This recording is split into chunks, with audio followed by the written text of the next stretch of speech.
Crews will run for the next 2 weeks, and then the seasonal program resumes as scheduled on May 1st. Fargo is the last of the metro cities to start picking up storm debris. West Fargo and Dilworth both wrap up their storm pickups this Friday. Moorhead going for the next several weeks on scheduled recycling days as well. Your first commute of the new year in North Fargo will soon be getting back to normal. Elm Street near El Zago Golf Course was shut down over the long weekend after a rare December flood. The Red River crested Sunday morning at just over 18 feet, which is the lower end of minor flood stage. And it's down by about 2 feet today, but the roadblocks are still up. The National Weather Service issued its first ever December flood alert last week after rain over the long Christmas holiday weekend. 8 days without power and still counting. Hundreds of people in the valley remain without electricity this morning, more than a week after the Christmas ice storm. The largest concentration of outages is in Barnes County. Cass County electric officials say there are still about 800 power poles that need to be repaired. Line crews are working long hours, 6 a.m. till 9 at night. They say they will continue on that schedule until everything is up and running.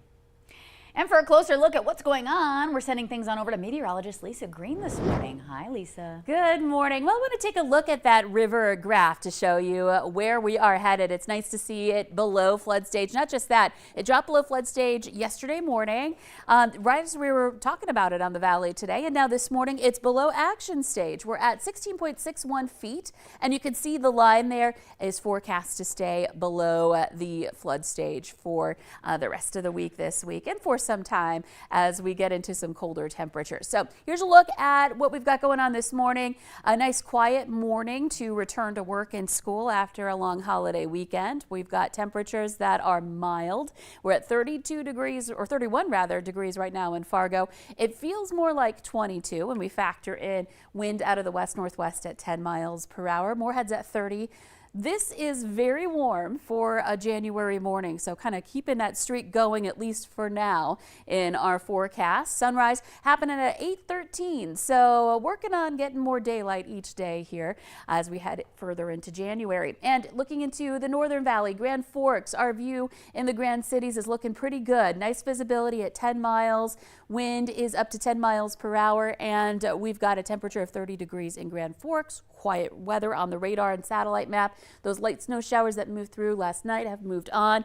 We're getting a little break from that. We will keep the clouds around though. So out at the bus stop this morning, not bad, into the low 30s in Fargo, some places in the 20s. Wind will be northwesterly today. At times we'll get some gusts into the 20s in the valley, especially morning hours and then again heading into this evening. And that's when we may see some flurries. Afternoon and evening hours, Northern Valley again kind of being that focus for a few flakes, even a light coating of snow possible in some isolated areas overnight tonight. After that, we're kind of cooling things back into some 20s for the end of the week. A chance for a few flakes this weekend, and then you can see the cool down coming our way toward the end of our 11-day planner. High temperatures into the teens, even maybe some of us in the single digits for some places in the Northern Valley. So here we go, back to some wintry weather. Yeah, the hats, the mittens, the boots, the whole thing, we need it. I'm gonna find my mittens. and maybe even the shovel into next week too. It might get a little more active in our weather pattern too. So we'll keep you up to date on that as it gets closer. Sounds good. Thank you, Lisa. The state of Minnesota now has the power to remove guns from people who could be at risk to themselves or others. The so-called red flag law kicked in yesterday. David Schuman explains how it works. If a Minnesotan poses a significant threat, a judge can now temporarily stop them from having a gun. These legal orders are called extreme risk protection orders. We would have to have evidence that this person is a risk to themselves or others, compelling evidence. Within 24 hours, those firearms can be seized with warrant. Not everyone can ask a judge to do this. The request that someone lose their access to guns can only come from a family or household member, or a chief law enforcement officer or city or county attorney. The Department of Public Safety's website says extreme risk protection orders are a proven way to intervene before an incident of gun violence, such as a firearm suicide or mass shooting occurs, and takes more lives. There are two kinds of orders a judge can grant. A long-term order lasts up to a year and only comes after a hearing where the person in question can dispute that they're a risk. An emergency order goes into effect immediately without a hearing and lasts for 2 weeks. emergency orders have their critics. None of us want anybody who should not be in possession of a firearm to possess one. I mean, that's clearly in the best interest of everybody, but we want to make sure that it is done with due process. We are a country of laws, and we want to make sure that those laws are followed. And there's the tension, right? There's going to be the tension between public safety and individual rights, and that's where the argument comes in. David Schumann, WCCO News. Minnesota joining 20 other states and Washington, D.C. in having these red flag laws enacted. Funeral services are now set for the North Dakota National Guard airman who was shot and killed at his apartment in Minot on Christmas Eve. Visitation for 41-year-old Master Sergeant Nicholas Van Pelt is scheduled for 10 a.m.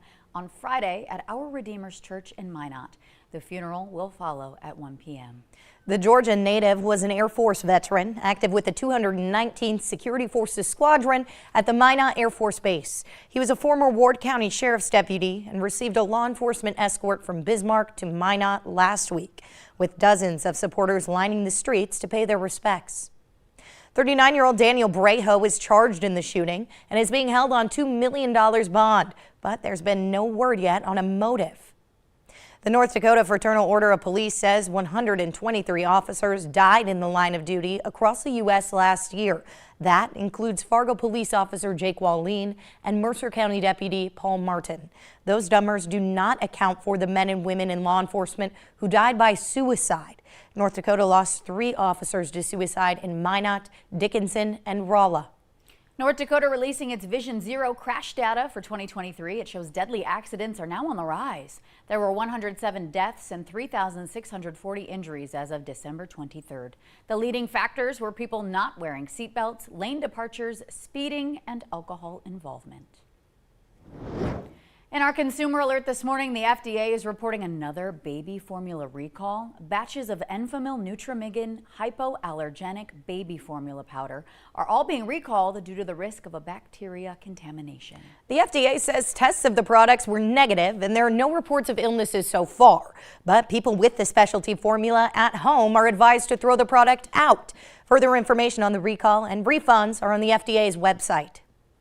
Dozens of electric vehicles are no longer eligible for a formerly promised $7,500 tax credit. That's because of the Treasury Department's new rules on battery sourcing that kicked in with the new year.